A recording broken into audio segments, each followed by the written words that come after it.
Happy Saturday night. So glad to have you join us tonight. Tonight's message is from last Sunday. So you can still interact with us, send us a message. In fact, at the end of this message, send an email to our pastor on what God showed you through this. And remember that tomorrow morning, which is Sunday, we have our on-campus worship at 9:30 and 11. And tomorrow online, you can watch us at 9:30, 11, and 8 p.m. Look forward to seeing you on our campus or online this next week. Well, my name is Elliott Higgins, and I am the serve pastor here at Southcliff. Our senior pastor, he is on vacation today, something that he and his wife have been planning for some time, and of course they didn't plan to have COVID a couple of weeks ago and taken a while to get over that. They're over that now, and now they get to relax. So be praying for your senior pastor as he is out. I am with you today, and we're going to continue in the series that we began some time back in Romans, and we're going to be in Romans chapter 11. Now, I have a question for you. My question is, did you know that God's intention for your life is that you thrive? Does it feel that way? Does it feel as though your life is thriving, that it is true that God intends for you to thrive in every area of your life, to thrive? Many of us in the room come together today and say, you know, it seems like something God would do, but it sure doesn't feel that way in my life. I've lost a loved one. I go home to a family that has more drama than a midday soap opera. And now I'm trying to figure out how to navigate that. I go to work, and I am under huge amounts of stress. I don't know if I'm even going to keep my job. I've just paid my mortgage, my rent. I'm not sure how to pay the rest for the rest of this month. It doesn't feel as though my life is thriving. I feel lonely. I feel desperate. I feel as though there is no hope. And you tell me that God says that his desire is that your life thrives. There may be others in the room who simply say, you know, life isn't too bad. I wouldn't say that my life is thriving, but it's not too bad. My question to you is, do you believe that God has even more in store for you? Though your life may be pretty good, do you think that God doesn't have a plan for even more? Now, here's the thing. This may not be lots of money in a big house. I wish that I could say that today, but I can't. So welcome to Southcliff. But what I can say is that God's design for you and your life, from the beginning breath of your life, is that you thrive. We look around the world and we say, God, I'm not sure that thriving is the word that I would use. I'm not entirely sure that this is what you have for me. I look at our nation and I wonder, it seems as though things are getting darker and darker, and the prevailing wind of culture is pushing against your truth. I feel increasingly isolated. I feel increasingly burdened by everything that I see, and it feels as though darkness is winning and overcoming. It feels as though God has rejected and turned his back on us. If that's you this morning, I want to welcome you here. God brought you here to reveal the truth, the simple truth, that his design and purpose for you is to thrive. Paul is writing in Romans chapter 11, and he is expressing a lot of the frustration that you and I sometimes express. This frustration is, he is saying, speaking from the Jewish vantage point, he's writing the believers in Rome, and there are a Jewish population there, and also those that are going to read this letter. And they are expressing this truth. They say, it feels as though God has rejected us. It feels as though all the promises that God has promised through Scripture, it doesn't feel like it's happening right now. It doesn't feel like God is moving with power in our life. He's turned his back to us. That's what it feels like. So Paul is addressing it from that perspective. Now here's what you're going to see. We're going to work through this and break it into chunks. Paul is an interesting writer, and even some of the other apostles will write and say some of his writings are hard to understand. But if you understand what he's trying to accomplish, which we will, you're going to see a big picture of what God is doing. This big picture is going to reveal that thriving nature that God has brought you here to grasp. And he's going to split it up into 3 sections, and we'll see that. I don't know if you have ever put together a puzzle, but if you take a puzzle, maybe there's 1,000 pieces in it, so it's about little 1-inch squares, and there's 1,000 of them. You and I, when we dump that out, we know that it's going to produce a beautiful picture.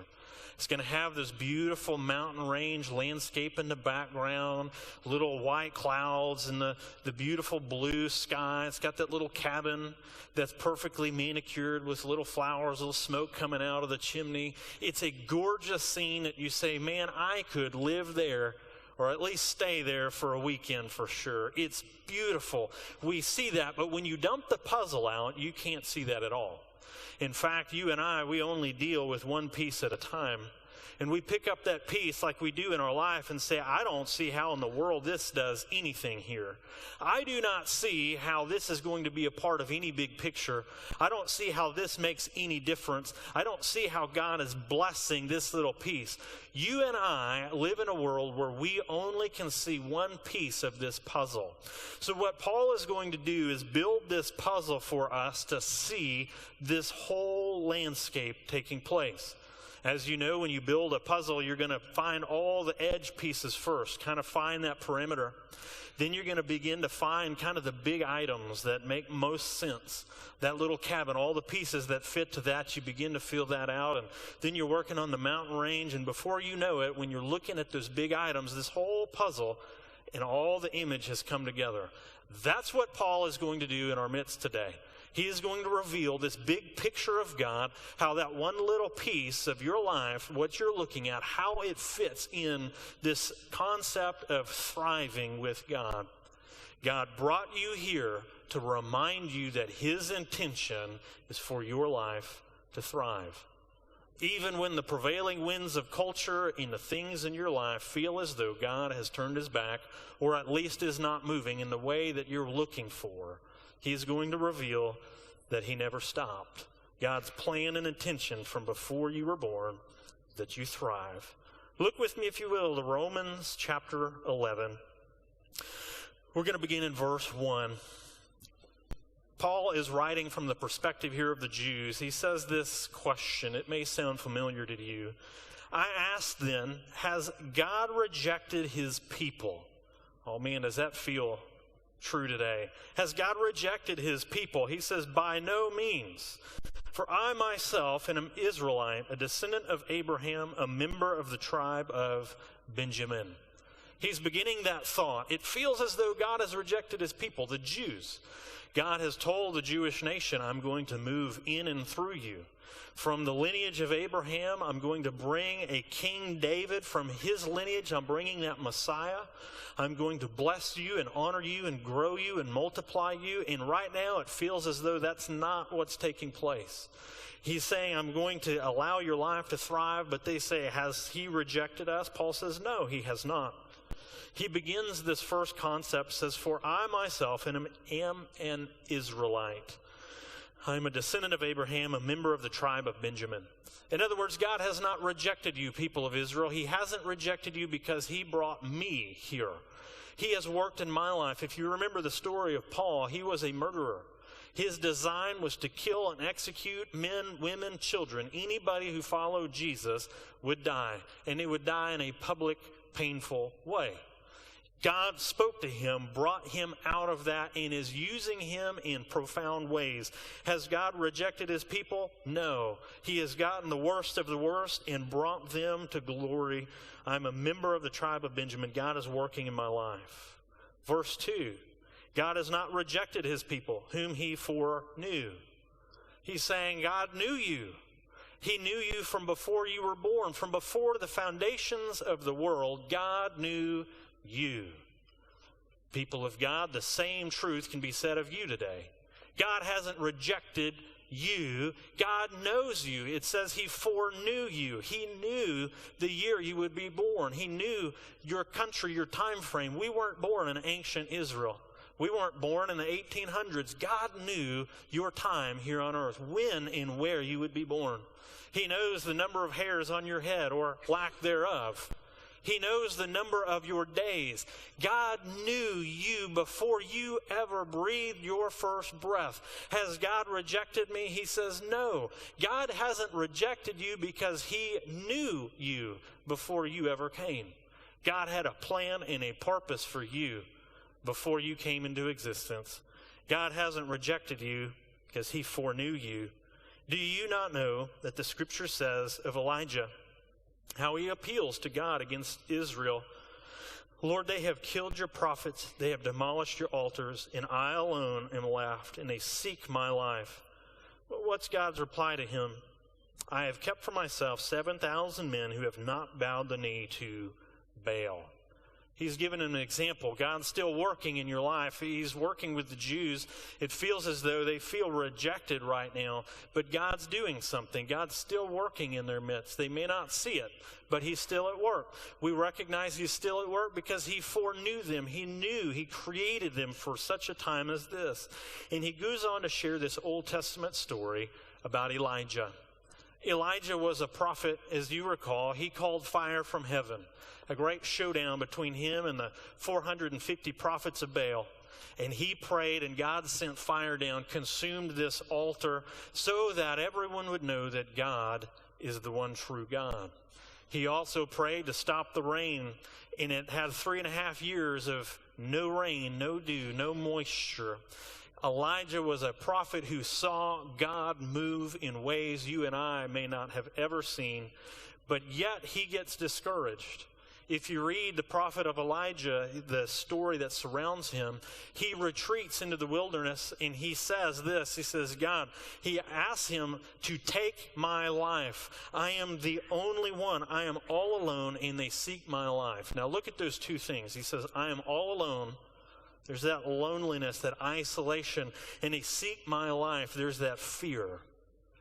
God has been using his life in big ways, and he feels isolated, alone, and fearful. Has God rejected his people? Here is a man who's standing on that truth, and it feels as though God has rejected him, that all the things, all of hope is lost. And he says, what is God's reply? I have kept for myself 7,000 men who have not bowed the knee to Baal. He says, Elijah, you're not all alone. This concept of being isolated, being lonely, that God is not working here, that all hope is lost, this fear feels so overwhelming.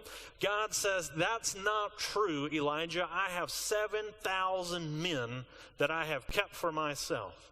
7,000 men that have not bowed the knee to Baal. 7,000 men that are leading their family in truth of my truth. 7,000 men who are in the workplace that know God's word. 7,000 men that are not going to back up or bow down. 7,000. You're not all alone.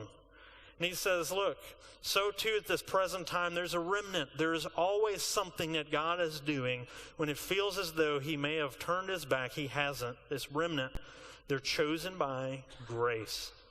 That is God's good pleasure.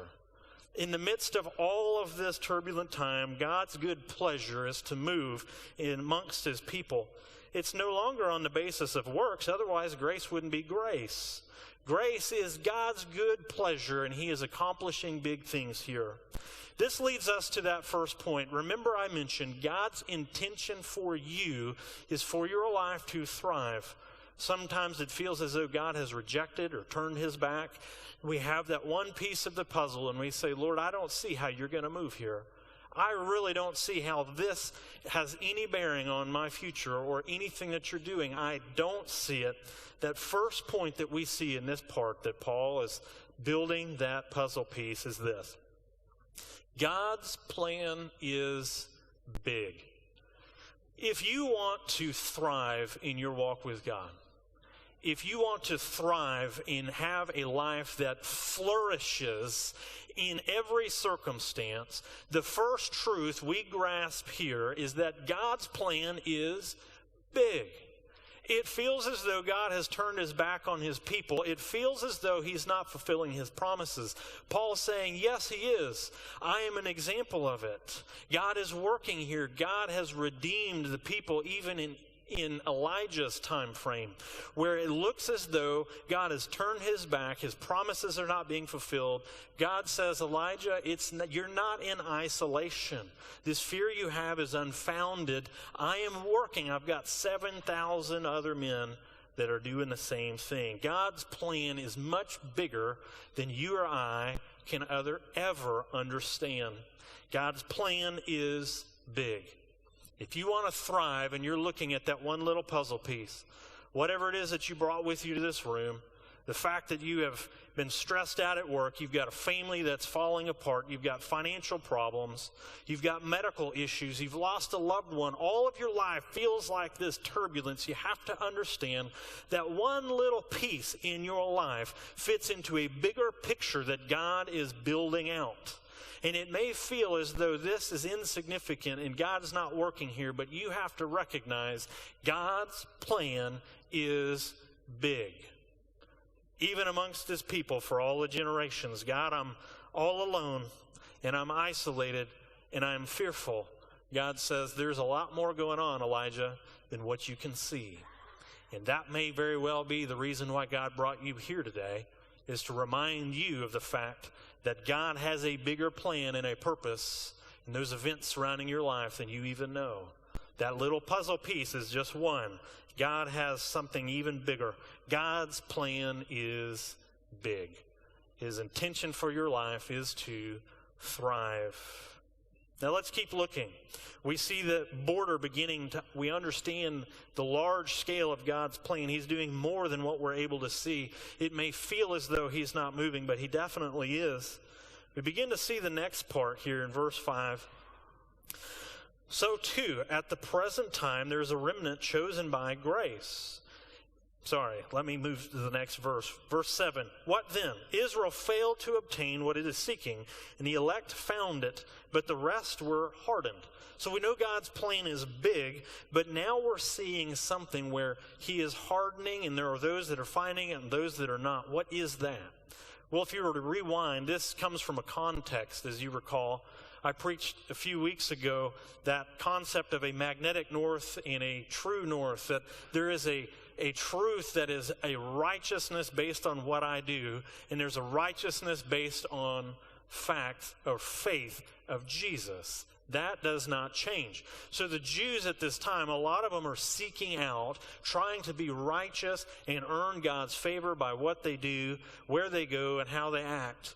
And God's saying that is not it. That's going to lead you astray. It's all about faith. It's all about what I, as God, through Jesus, have done. It's me, not you. So he's saying that Israel have failed to obtain what they were seeking. They were trying to reach God by being good people. But yet they have failed to obtain God, that faith, because they have gone astray. But the elect, those that God knew, they obtained it, and the rest were hardened. Interesting choice of words here. We recognize that they are going this path, and the Lord lets them continue in order to do something.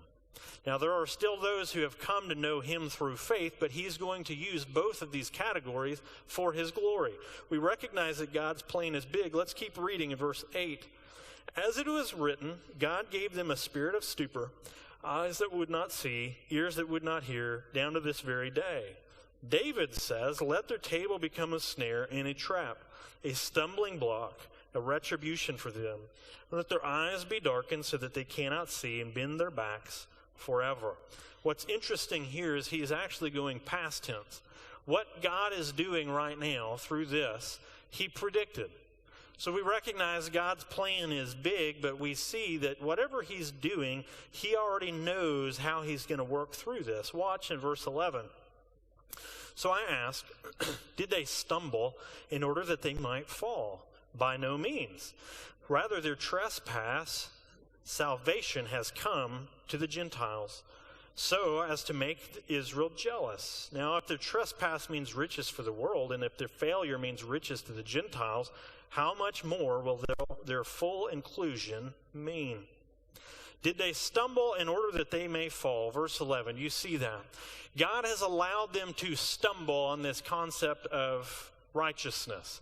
I'm going to get to God because I'm a good person. And they're continuing in that. But God has predicted this, and he is allowing them to continue, and they're missing the mark. But it says, did they stumble? Did God's intention is for them to do this, that they may fall, that they may never know him? It says, in order that they may fall? By no means. Rather, his intention, salvation, came to the Gentiles to make Israel jealous. And it continues to talk about how this trespass, how they have stumbled, brings about these riches. And these riches are in the Gentiles, us.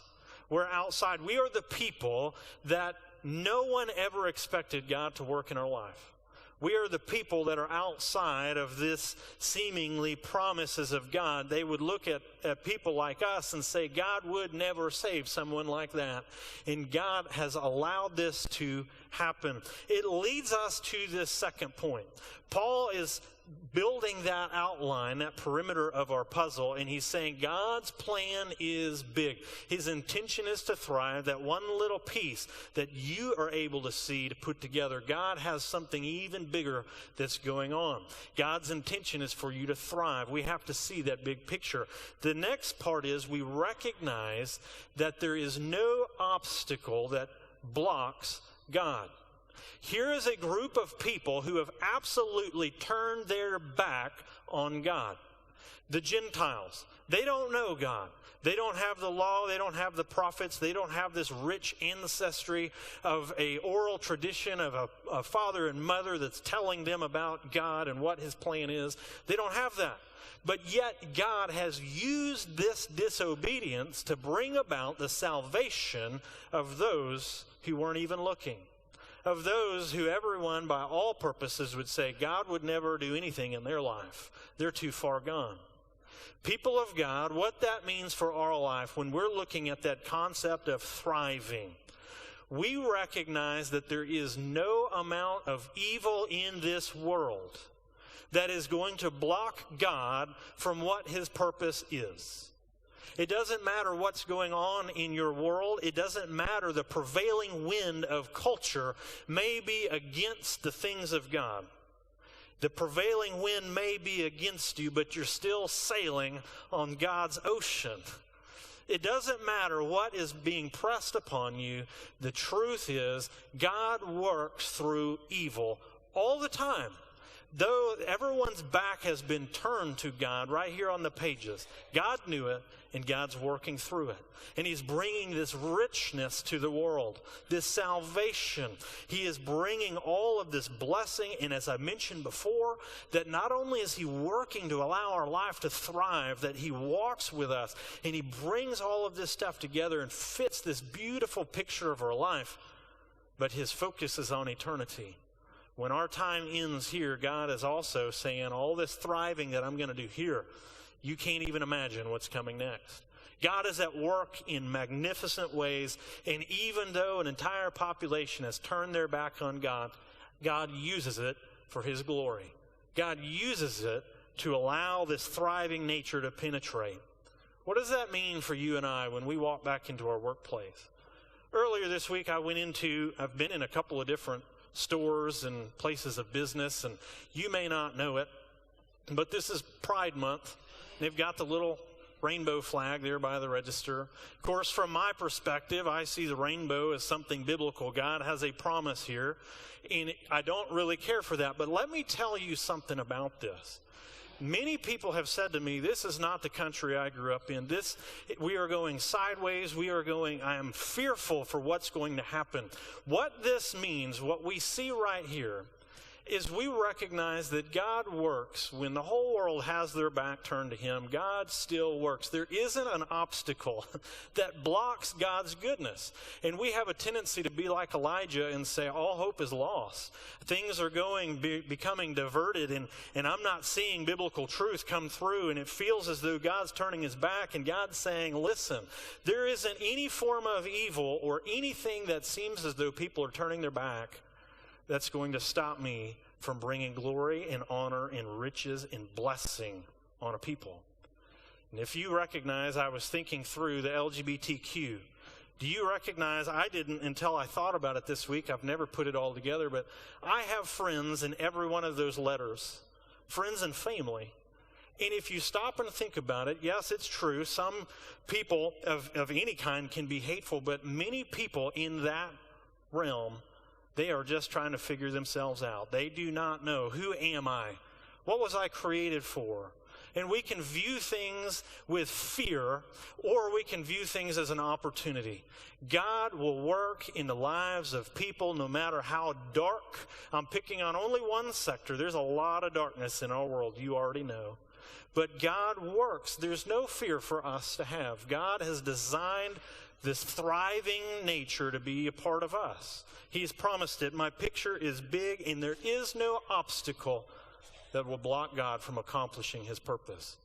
God, in this passage, has brought life to those that everyone said God would never work in their life. And the same can be true in our world today. We can look at categories of people and say, oh no, God can't work in them. Their back is so turned to God, away from God. They're moving away from him. They're passing laws. Things are getting darker and darker. It feels as though God is turning his back, and God is saying this is miracle territory. There's no such thing as too dark of a night. God will accomplish his purposes. There is no obstacle.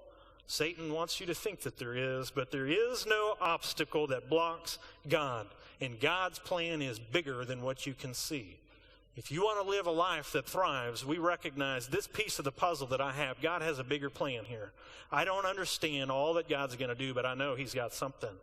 And it doesn't matter the circumstance that hits me in the face, whether I like it, don't like it, whether darkness seems to be prevailing, God's going to move in it. Guaranteed. He always does in ways that we would say he never will. There is no obstacle that blocks God. We are living in a time that I believe is miracle territory.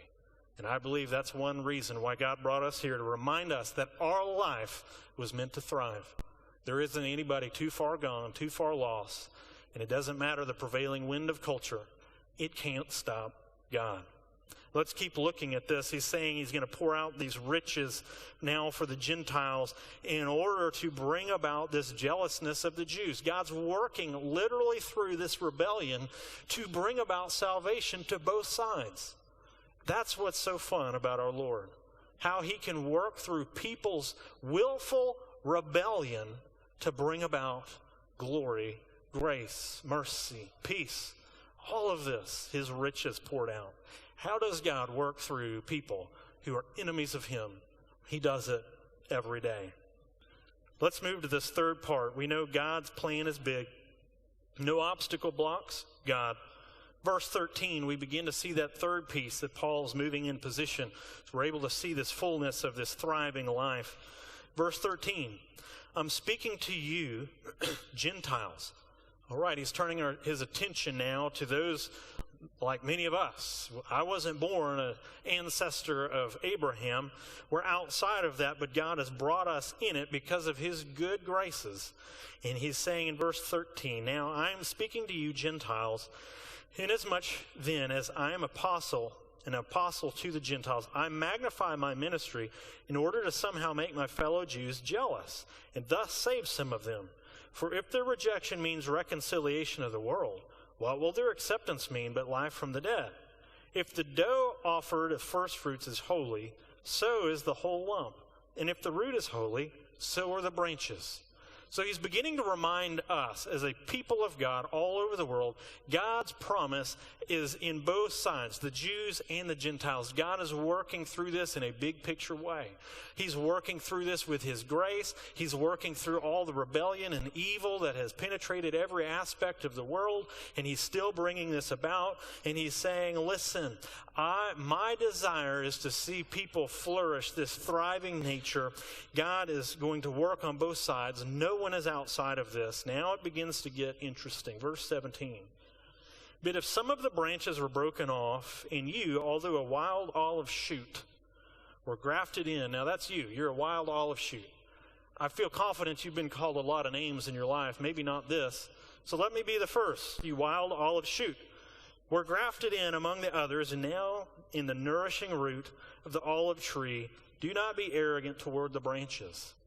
Now what we recognize is this concept of grafting.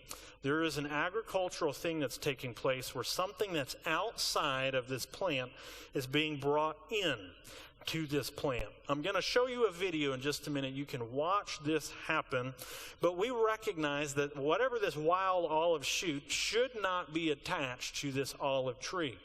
Now, I am not a horticulture specialist, so I found a video to show this to you. Many of us do not have an olive tree in our backyard. We don't graft things in it. So let me show you this video where you can watch this happen in real time. Somebody grafting. Now I've got two questions that I want you to ask. Remember, you're the wild olive shoot. You're the little stick. You're going to see that in this video. The question for you is, what is my role? What part do I have to play in what's taking place? What is my role? What part do I play? And number two, what are my needs? What are my needs? What do I need to thrive? Let's watch this video.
what were your needs? What part did you have to play in it? I'll be very direct. Nothing. You were a stick. There is nothing about you or I that God said, wow, look at that. They have a lot to offer. There's nothing that you can do here, but he is painting this picture for us. You are a wild olive shoot.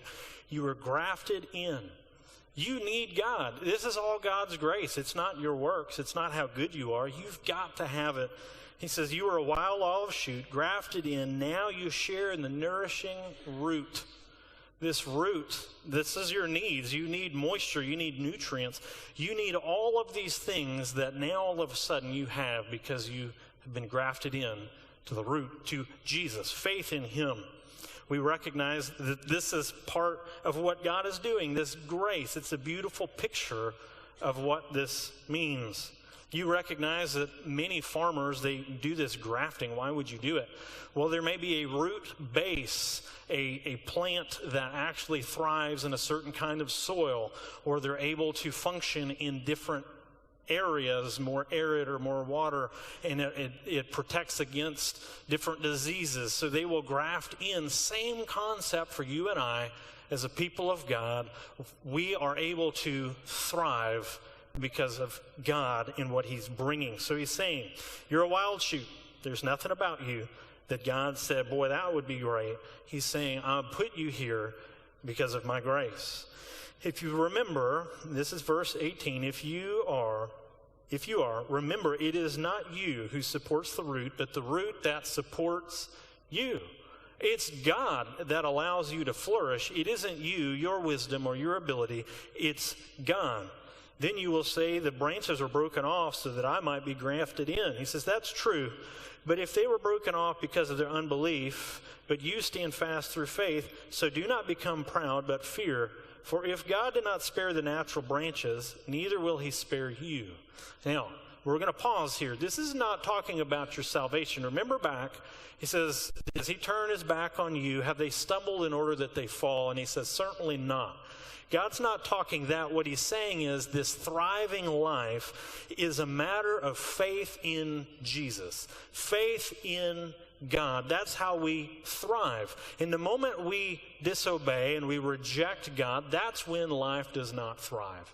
God is life. What is our needs as that little stick? We need life. We need sustenance. We need moisture. We need all of this. And you, in your walk today, need Jesus to thrive.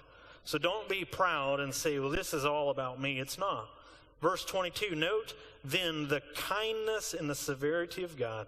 Severity to those who have fallen, but God's kindness to you, provided you continue in his kindness. Otherwise, you too will be cut off. But watch, verse 23, and even if they do not continue in their unbelief, will they be grafted in? For God has the power to graft them in again.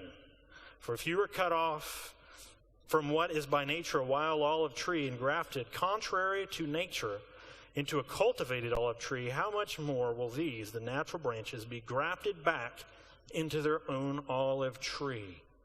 Lots of imagery there, but let's look at that third point. We see God's plan is big. No obstacle blocks God. And third, God desires to show an abundance of kindness. Remember, I asked you, what role does this stick play? What role do you have? God's kindness is the role that you have. The ability for you to thrive and flourish, God's kindness. Do you recognize what he just said about the Jews? He says they've been cut off, yes, because they've rejected God. But look what God will do. He'll graft them back in.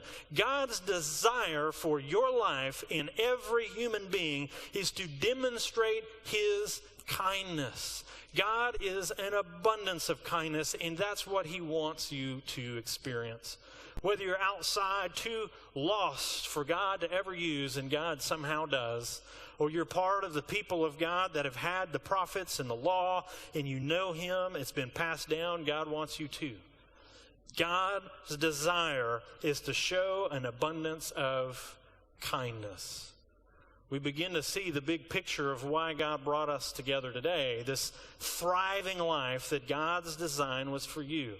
He wants us to remember that big picture, though we only see a little piece of the puzzle. The challenge, the hardship we brought here today, the wondering, God, where are you? It feels as though I've been rejected. God is saying, no, my plan is much bigger than that little piece that you can see. Much bigger. And it touches more things than you would have ever imagined.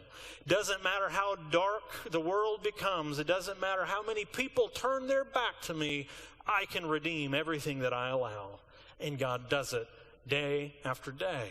Nothing can block God, whether you see that or not. That is the truth. And finally, we recognize that God's desire for this entire story is to reveal his kindness to you, and that you live in that kindness, and your life flourishes. You thrive. You've been grafted in to God himself. Today, I believe that's why God brought us together, is to remind us of that. I don't know what you brought with you today. I don't know the heaviness of your heart. I don't know where you've come from, but I do know this. God's desire is to reveal to you today that he wants you to thrive, and nothing can stop him from that except you. We have an opportunity today to say, Lord, I don't see my little piece of the puzzle, how this fits, but I'm going to choose to follow you in faith. And I'm going to recognize that you've got big plans, so I'm going to rest. And I know that you're going to allow me to thrive because of that. God, I look around at the world and I get in despair and I wonder, how is this going to work out? And things are not going well. But God, I recognize this morning that you're in control. That even in the darkest of dark, when we say everybody's turned their back to God, that's when God brings miracles and transforms lives and allows people to thrive. And God, I recognize that your desire is to pour out your kindness. So today, here's what we're going to do in our final few moments. We're going to stand and we're going to sing.